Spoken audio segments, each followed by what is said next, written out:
intervención de Miguel de la Vega, que se titula Iniciativas de Paz desde las Víctimas de los Territorios, como integrante de Movise Santander. Primero,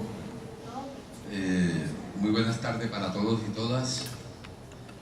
Agradecerle a la Universidad Industrial de Santander, a MOVI, a CAPAS, por este ejercicio que buscamos iniciativa que conlleve a vivir en un mejor país, y desde ese punto de vista le damos las gracias.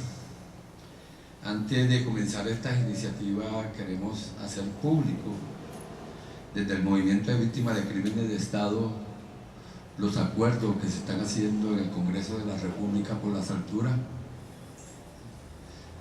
Consideramos que es una concesión al paramilitarismo, están negando la verdad de los crímenes de Estado.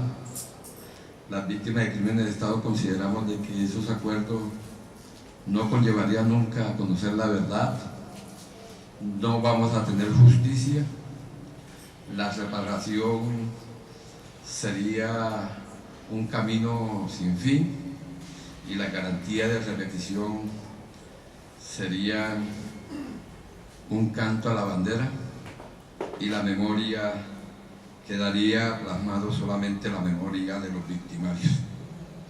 Dejamos públicamente esos conceptos porque consideramos de que no se pueden hacer concesiones a unos victimarios que han llenado de sangre y luto el territorio nacional. Y desde ese punto de vista pasamos a las iniciativas. Nosotros consideramos que una iniciativa de paz desde las víctimas de los territorios tiene que tener 5 ejes fundamentales. Primero, la verdad, la justicia, la reparación, la garantía de no repetición y memoria. Sin estos 15 escenarios, sin estos 5 escenarios sería difícil plantearse iniciativas de paz. No puede haber iniciativa de paz si no se tienen estos escenarios. Y desde ese concepto vemos de que el concepto de verdad que se viene dando por parte de los victimarios en sus versiones libres, esa verdad nos ha dejado solamente persecución, opresión, impunidad, rompe el tejido social y trunca el proyecto de vida de las comunidades. Nosotros consideramos y estamos preocupados que esta verdad de los victimarios, que ellos llaman verdad, es lo que se está imponiendo en el país. Ante esas concesiones y ante ese transitar que está conllevando verdaderamente darle fuerza a una verdad, hablo comillas, que no significa lo que en los territorios, lo que ellos dicen sucedió. Y encontramos una verdad judicial, plegado, esa verdad judicial plegado a una justicia de clase en este país. Esa verdad judicial viene dando una impunidad. Encontramos a los victimarios del paramilitarismo, de los empresarios y de la clase política deambulando, actuando y todavía sacrificando líderes sociales que no solamente son líderes sociales, sino que quieren su sujeto político en su espalda. O sea que estos líderes sociales que han venido siendo asesinados, de una u otra forma, han tenido y pertenecieron a organizaciones de oposición en este país. Y también encontramos una verdad, la verdad de la academia, que es la construcción colectiva de los hechos sucedidos, y esta verdad de la academia se asemeja mucho a la verdad de las víctimas. cuando se hace el ejercicio verdaderamente de escuchar a las víctimas, cuando se hace el ejercicio verdaderamente de tener en cuenta a las víctimas. Por eso en este ejercicio de la verdad académica de la academia consideramos que es un aliado de las víctimas en su proyecto de vida, y encontramos la verdad de las víctimas. La verdad de las víctimas la hemos visto en la construcción colectiva de los territorios. La verdad de las organizaciones, la verdad de los sindicatos, la verdad de las asociaciones populares, de los comités y partidos políticos de oposición. Esa es nuestra verdad, que hoy tratan de callar, a pesar de los acuerdos del gobierno con la insurgencia de la FARC, porque hemos considerado que este gobierno no la ha cumplido a la FARC, y menos a las víctimas, y mucho menos a las víctimas de crímenes de Estado, que ha sido un proceso que todavía no hemos terminado de que el gobierno haga ese reconocimiento de que aquí hay víctimas de crímenes de Estado, a pesar que en los acuerdos de La Habana, cuando se iban a comenzar, se comprometieron ambos a aceptar que habían cometido atrocidades contra nosotros. Y nos planteamos también una justicia, pero esa justicia la vemos, como dije anteriormente en la denuncia, es una justicia de clase. Acceso de la justicia solamente para los poderosos, mientras la justicia que llaman las víctimas, no solamente de crímenes de Estado, sino producto del conflicto, se aleja verdaderamente de esa justicia. No vemos una justicia enmarcada, recogiendo los contextos de la población víctima, sino vemos una justicia enmarcada recogiendo los testimonios de los paramilitares, de los victimarios, para hacer la verdad de la justicia.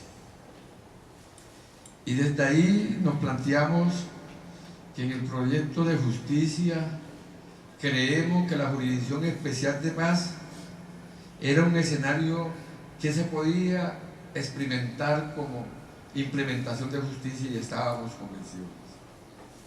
Pero después de lo acordado hace unos días, con la elección de 15 miembros más escogidos por ellos mismos, consideramos que es una patada a la Jurisdicción Especial de Paz, es una puñalada a las víctimas de crímenes de Estado, y es el acceso al beneficio y al bienestar de los victimarios en este país. Y ese escenario de justicia tenemos que pasar necesariamente a unos conceptos de reparación. Y la reparación nosotros la vemos solamente en unos contextos de reparación que se llama la restitución de derechos. Y esa restitución de derechos para las víctimas de crímenes de Estado es la restitución de derechos de la salud, es la restitución de derechos de la educación, la vivienda, teniendo como en cuenta en este contexto de la vivienda que hay diferentes concesiones de vivienda. La compañera que me antecedía hacía una explicación qué es el territorio y la vivienda para ellos, que es diferente para las personas que somos citadinos, para ellos y para los compañeros negros, porque le llamamos así, porque ellos se sienten orgullosos que los llamemos negros, y a los indígenas se sienten orgullosos que los llamemos indígenas. Ese concepto de vivienda es diferente a nosotros. Para ellos es el territorio, son los árboles, son los ríos, son todo lo que conlleva a tener un bienestar. Pero también nosotros tenemos dentro de la restitución de derechos algo muy importante, que es la restitución de bienes y tierras que perdimos dentro del conflicto o en ocasión del conflicto. Son más de 8 millones de hectáreas que perdimos. Y les informo que para el caso de Santander, los jueces de restitución de tierra, el 90% de los fallos de los jueces de restitución de tierra es en contra de los reclamantes de tierra. El 90%. le han dado más veracidad a los poseedores de tercera o buena fe, como llaman ellos, que verdaderamente a reclamos de las víctimas que perdieron su territorio. Por eso en la reparación consideramos que debe replantearse el contexto de las restituciones de bienes y tierras que perdimos. No se justifica que en las ciudades anden víctimas en los semáforos, mientras antes de su desplazamiento o antes de que algún hecho victimizante le ocasionara a su familia y a su cuerpo, tenían mínimamente con qué vivir. Y desde ese escenario consideramos que no podemos bajar ni pasar en alto las garantías de no repetición. Es un escenario. Y eso lo miramos como el respeto a la vida, el desmonte de los grupos paramilitares, sacar las armas de la política. La FARC hizo un gesto grandioso de sacar las armas de la política, pero solamente la FARC. El establecimiento continúa con las armas en la política y hoy tenemos más de 300 dirigentes sociales que tenían en sus espaldas sus sujetos políticos asesinados. Aquí seguimos con las armas en la política y las armas actuando contra el pueblo y contra los movimientos políticos de oposición. Y fuera de eso, las garantías no puede ser el ejercicio solamente salir a la prensa a plantearse de que las víctimas era el centro de la negociación. Nosotros consideramos que no somos el centro de la negociación. No somos ni en la cabeza ni en el centro. Estamos en la cola, callados y olvidados. O sea, para nosotros no existe garantía. Y no existe garantía y el contexto de las 16 curules negociadas con la insurgencia de la FARC hoy está más embolatada, recogiendo un pensamiento de un campesino que cucaracha en baile de gallina. Y hay un escenario que es importante para nosotros, desde los territorios, que es el escenario de la memoria. Estamos preocupados porque, sinceramente, y para coger un caso de ejemplo, vemos que en la Casa de la Memoria de San Vicente de Chucurí, a la entrada encontramos la bota militar como contexto en la Casa de Memoria, donde los estudiosos saben qué significa la bota militar. Ese es el ejemplo que tenemos de implementación de memoria en este país, no solamente en San Vicente, en Bucaramanga y en cualquier ciudad del país. La memoria la quieren seguir escribiendo los victimarios en contra del pueblo colombiano.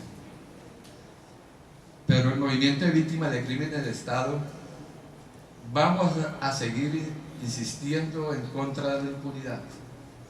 Vamos a seguir insistiendo para que la memoria de las víctimas sea la memoria que conozca no solamente este país, sino la comunidad internacional. Porque el reconocimiento de los crímenes de Estado ha sido difícil. Nosotros tenemos 16 años de existir como movimiento de víctimas de crímenes de Estado y no ha sido posible el reconocimiento total de estos crímenes. Los consideran como el ejercicio del conflicto, donde en algunos casos no fue producto del conflicto. Y en eso ustedes les pueden preguntar a las madres de Soacha, a la cual nosotros llevamos esos procesos en el movimiento de víctimas de crímenes de Estado a través del colectivo José Andrés Restrepo. Consideramos que esas son acciones vandálicas que ejercieron los militares contra jóvenes, inclusive enfermos, que no tenían por qué aparecer en Ocaña asesinados. Desde ahí consideramos que tenemos que recobrar la memoria de las víctimas en la construcción del tejido social. Sin embargo, consideramos de que este ejercicio nos ha costado sangre, nos va a seguir costando sangre. Somos convencidos de este ejercicio que estamos haciendo, pero le tenemos que decir también a estos señores que vamos a continuar, vamos a seguir, y que detrás de nosotros tenemos todavía personas que tienen la capacidad de seguir luchando para conseguir la verdad, la justicia, la reparación, la no repetición y la verdad. Y finalizo planteando que ese ejercicio, hoy tenemos 4 años de estar sesionando de la Escuela de la Memoria para la No Repetición. Por eso pedíamos la palabra, porque hoy está, mañana y pasado tenemos la escuela, que es su 4º año, con recursos de ustedes, porque el gobierno ni ninguno nos financia en estas escuelas. Tenemos que ir donde la Profibón, y donde el otro, y donde estamos hoy tenemos el hotel lleno. Tenemos más de 120 personas en la Escuela de la Memoria y queríamos compartir con ustedes estos elementos. Muchas gracias.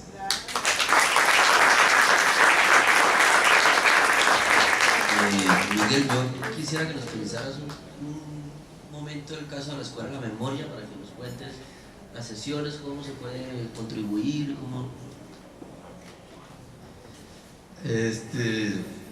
Hace 4 años, cuando comenzamos con la Escuela de la Memoria, fue una iniciativa que la comenzamos con población víctima, porque veíamos que se estaba perdiendo la memoria, veíamos que la gente estaba dejando de luchar por la verdad, por la justicia, y comenzamos a tocar puertas, y el movimiento de víctimas de crímenes de Estado encontró con el colectivo José Alberto Restrepo, que nos dijo: nosotros le financiamos la Escuela de la Memoria.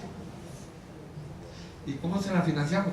Solamente entregaremos unos recursos y conjuntamente con ustedes, con las víctimas, haremos los módulos para la formación de la escuela. Y cada sesión de la escuela se hace 4 veces en el año, y cada sesión equivale a 3 días.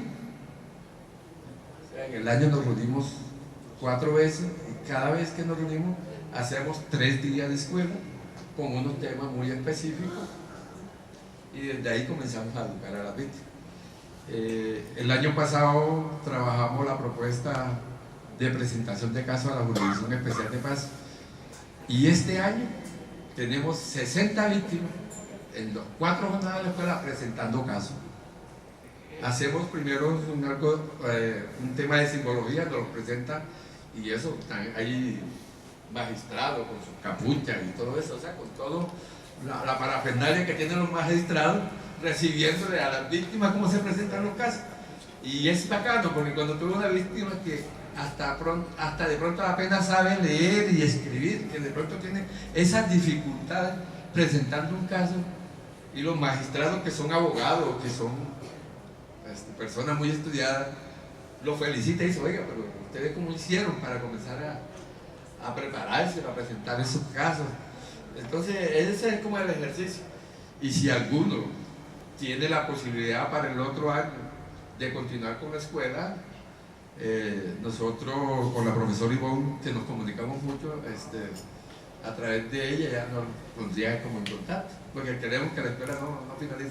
Es más, es la única escuela de la memoria para la no repetición en todo el país que existe. Es la única. Y la hemos tratado de mantener independiente, porque no le hemos querido pedirle plata al gobierno, sino queremos, con esas dificultades de los recursos, pero sí con una autonomía propia para determinar qué es la escuela. Muchas gracias, Miguel. Continuamos entonces con la presentación de Germán Alfonso Benavides, que se titula Terapia psicodramática para víctimas de desaparición forzada y elaboración simbólica de duelos. La intervención de Germán se divide en 2, una oral y la otra que va a ser la proyección de un video que evidencia la experiencia de lo que él ha tratado de la experiencia personal y profesional. Gracias, Gonzalo, Ivonne. Aún no puedo asimilar la emoción que sentí de entrar por primera vez a la Universidad Industrial de Santander. Era un sueño. Vengo del sur,